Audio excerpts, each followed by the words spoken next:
ახალი წლის მოახლოებასთან ერთად ყოველდღიური მოხმარების პროდუქტებზე ფასების მატების ტენდენცია შეინიშნება. გაძვირებულია ხორცი, თევზის პროდუქტები, შინაური ფრინველები, ყველი, კვერცხი, ხილი, თხილეული, ტკბილეული და სხვა.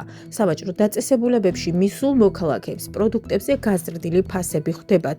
მათი თქმით, ფასები წინა წლებთან შედარებით განსაკუთრებით მომატებულია. ამავე სჩივიან გამყიდველებიც ამბობენ, რომ წინა წლებთან შედარებით გაცილებით ნაკლები პროდუქტი იყიდება.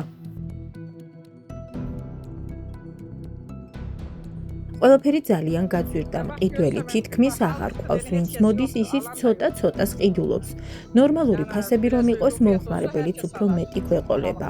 ინდაურის ფასი 100 ლარიდან 170 ლარამდე მერყეობს, ბატი 65 ლარიდან 75 ლარამდე, იხვი 25 ლარიდან 45 ლარამდე, ყველაფერი საგრძნობლად გაძვირებულია.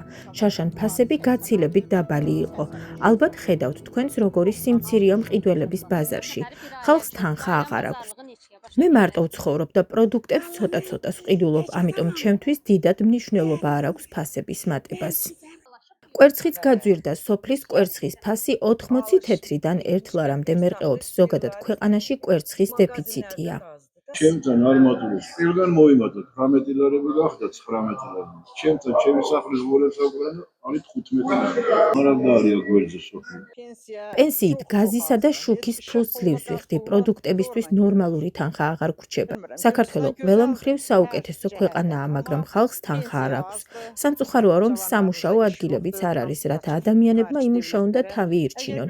პენსიით თავის რჩენა შეუძლებელია. არ ვიცი, ეხლა ჯერ არ მინახია პროდუქტები. არაფერიც არ გაძვირებულა შვილი, როგორც არის ასია. ყიდვით წალობ და შიგ რაღაცა ხურის ფული რაც არის ვეყუპა რა. ცხოვრება ახლა ასია.